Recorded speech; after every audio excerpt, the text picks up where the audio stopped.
Saya siap menjadi penjaga gawang neraka. Belum saya mengeluarkan sanad-sanad kitab, Quran, hadis, tafsir. Wah, jebol itu. Kalau saya untuk besok, soalnya saya pagi sekali saya sudah meluncur ke Jawa Barat. Jopo piye iki? Karena dikontrak oleh Allah. Jadi ditanyakan lagi seluruh malaikat, 10 malaikat, ya malaikat Jibril, maqul inna kaliyama Indonesia, faqul inna rahmatan dunya, wa maqul al kaliyama fil, tanda tangan para malaikat.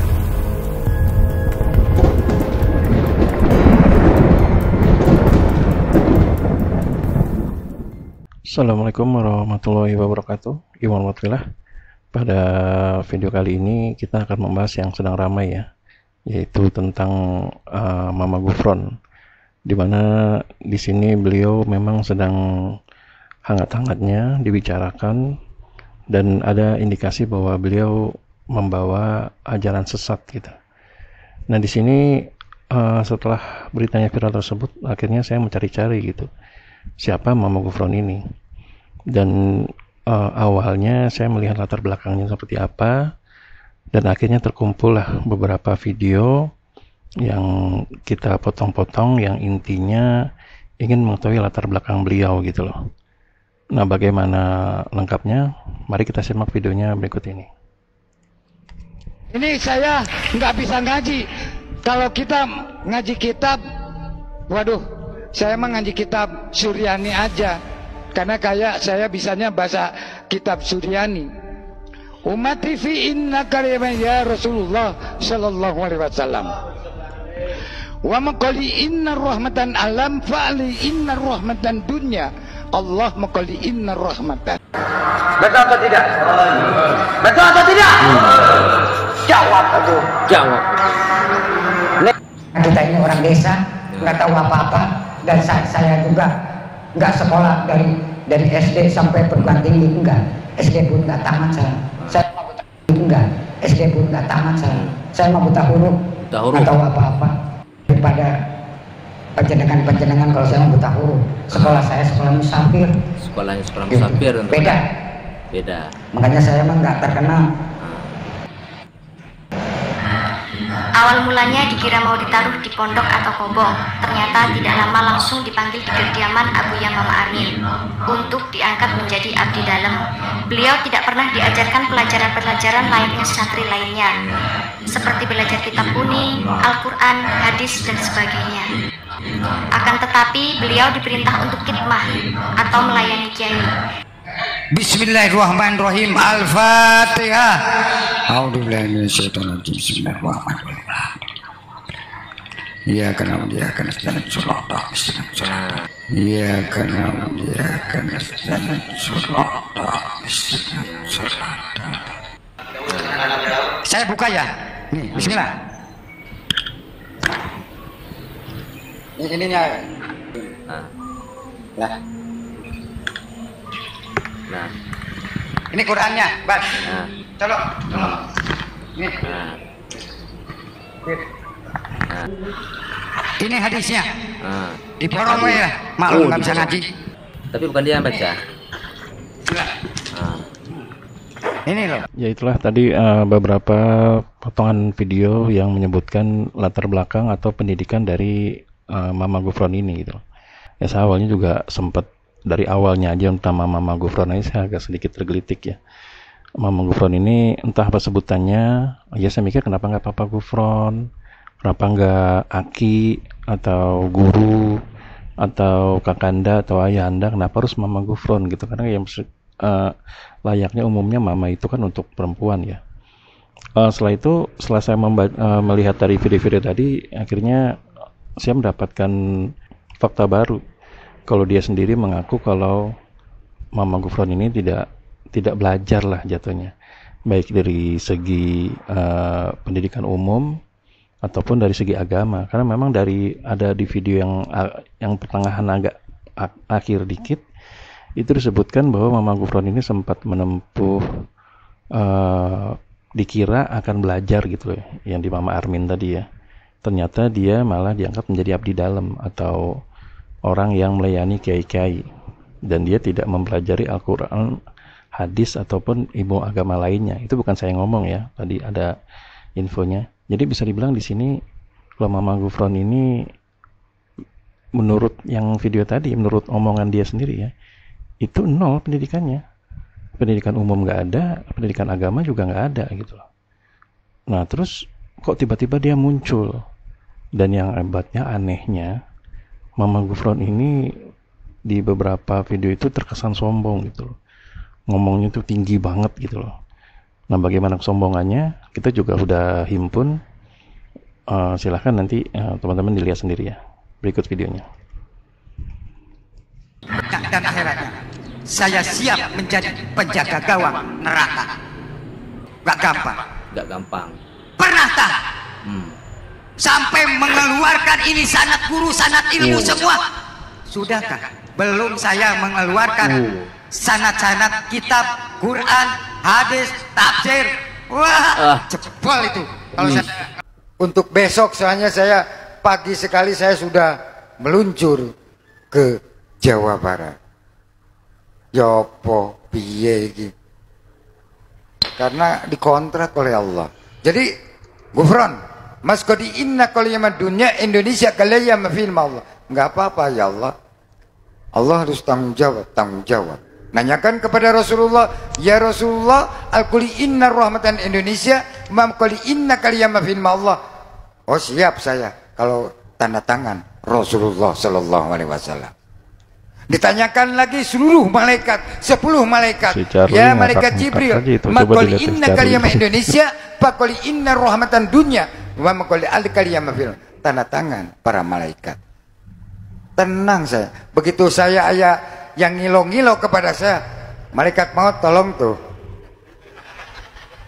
Allahumma shalli Muhammad. Karena semua nggak tahu bahasa malaikat dengan Gufron.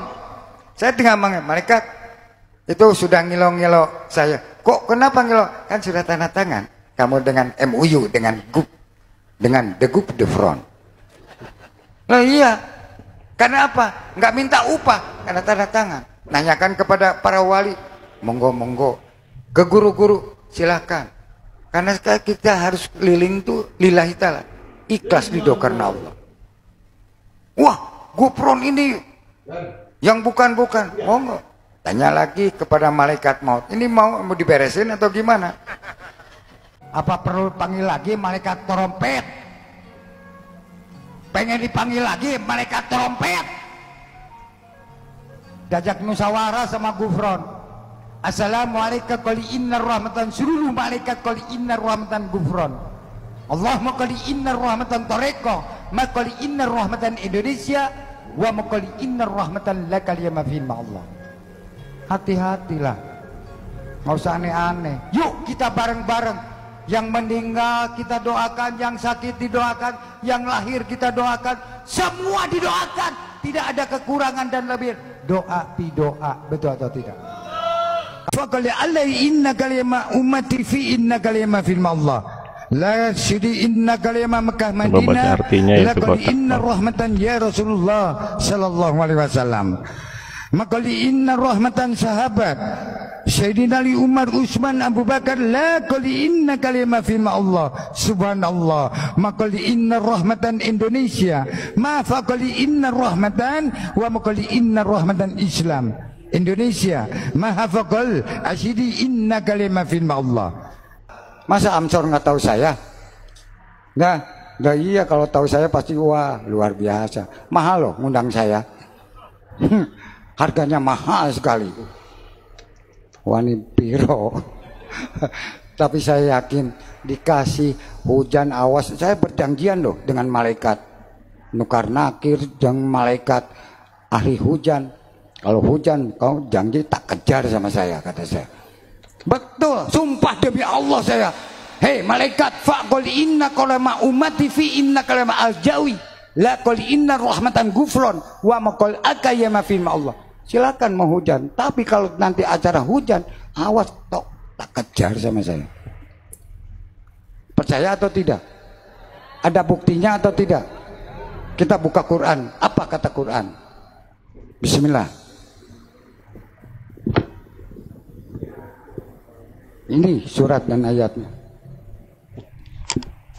Ya itulah tadi beberapa deretan kesombongan dari Mama Gufron ya. Ya bisa kita lihat di sini ya apa yang dikatakannya itu memang di luar dari akal. Yang pertama dia mengatakan di awal tadi bisa dibilang dia tidak punya pendidikan ya. Dia sendiri mengaku tidak punya pendidikan umum atau agama. Tapi di sini katanya dia nulis sanad. Kira-kira dia tahu nggak sanad itu apa gitu? Dia tahu nggak ya namanya huruf-huruf alif, ba, ta, bagaimana dia baca Al-Quran. Memang selama ini yang saya lihat di video-video tidak ada satupun Mama Gufron ini itu bisa membaca Al-Quran gitu, tidak ada sama sekali.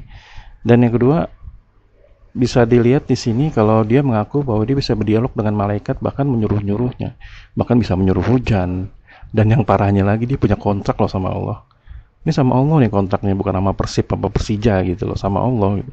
Ya, jadi memang kocak. Dan yang lucunya tadi bisa dilihat pada saat ada Charlie Van Houten ya, Charlie ST12, bahwa dia di situ nggak tahu dalam urusan apa, berada di sebelahnya, ya dia hanya mendengarkan dan lebih banyak tertawanya gitu. Nah jadi dari semua kesimpulan ini bisa dibilang dikatakan kalau Mama Gufron ini itu memang bukan seorang guru agama. Kalau memang dia punya jabatan pemimpin pesantren ya sih tidak tahu ya, karena memang kita juga tidak memiliki kredibilitas untuk mengatur pesantren itu. Hanya dialah yang terserah mau jadi apa gitu di situ. Jadi bisa dibilang dikatakan ya ini apa tuh kisruhnya Mama Gufron ini ya cukup mengagetkan, mengejutkan gitu. Apalagi sampai disebut dia memang membawa ajaran sesat. Ya saya melihat di sini dia tidak membawa ajaran apa-apa gitu. Ya saya malah melihatnya, menilainya kalau Mama Gufron ini seperti Marcel ya, itu stand up komedian, dimana dia berbicara itu ya hanya sekedar bercanda aja, karena memang nggak ada ilmu yang dibawanya gitu loh. Coba rekan-rekan semua perhatikan di sini, memang ceramah-ceramahnya itu ya tidak ada, ya saya bilang tidak membawa manfaat, salah juga, karena memang ada hiburan, unsur hiburan di situ gitu. Nah jadi kalau memang pihak yang mau ingin membawa kasus ini bahwa Mama Gufron membawa ajaran sesat, ya itu monggo-monggo aja ya, silahkan aja. Tapi saya menganggap kalau apa yang dikatakannya semua yang bertebaran semua itu guyonan gitu loh. Mama Gufron ini saya anggap sebagai stand up komedian. Ya sekarang di tahun ini gitu loh, yang sudah bertebaran sekali informasi, masa percaya ada orang yang bisa bicara sama semut? Bahkan ada yang bilang bisa bicara sama belatung, sama cacing, punya kontrak sama Allah, bisa ngatur-ngatur seenaknya malaikat gitu. Kan nggak masuk akal. Yang nggak masuk akal itu apa? Ya hiburan, seperti film kartun gitu loh. Ya jadi ya kita anggap aja Mama Gufron ini sebagai hiburan lah gitu. Tapi kalau memang masih ada yang menganggap bahwa ini dia membawa kesesatan, ya kita serahkan masing-masing pribadi ya. Nah jadi ya saya pikir Mama Gufron ini bukan seseorang ulama, kiai atau ustadz gitu loh. Tapi saya pribadi menganggapnya Mama Gufron ini seorang stand up komedian, seorang pelawak gitu loh. Ya semoga aja nanti setelah kasus ini selesai, kalau memang pesantrennya itu baik lah, katanya ada bilang tuh pesantrennya gratis gitu loh. Ya sok bisa diteruskan, mungkin dia bisa mengambil guru-guru agama yang baik yang bisa diajarkan ke murid-muridnya. Dan semoga saja saya berharap juga Mama Gufron ini nanti diundang ke TV-TV agar dia bisa mendapatkan rezeki, bisa memenuhi kebutuhan dari para santri-santrinya tersebut gitu loh. Nah terus juga ada video yang di situ wisuda yang disembah-sembah kakinya itu, yang nggak usah lagi lah, udah normal-normal aja gitu ya. Ya pihak televisi kalau mau mengundang Mama Gufron silahkan, tapi jangan menganggap dia sebagai seorang guru agama, tapi seorang stand up komedian. Dan saya memang ya saya pribadi melihat ceramahnya itu bukannya ada hikmah di dalamnya, tapi banyak sekali kelucuan-kelucuan di mana berawal dari kejanggalan-kejanggalan. Dan kejanggalan-kejanggalan itu kalau misalnya dibawa ke sesuatu yang serius ya aneh gitu loh. Ya seru-seruan aja, anggaplah kita menonton film kartun dalam versi ori gitu. Jadi sekedar lucu aja gitu. Nah bagaimana tanggapan teman-teman yang lain semuanya? Apakah sependapat dengan saya atau menganggap dia membawa ajaran sesat? Silakan tuliskan di kolom komentar ya. Aiden Project sampai di sini dulu. Bila memang ada salah-salah kata kami mohon maaf. Wabillahi taufiq wal hidayah. Wassalamualaikum warahmatullahi wabarakatuh.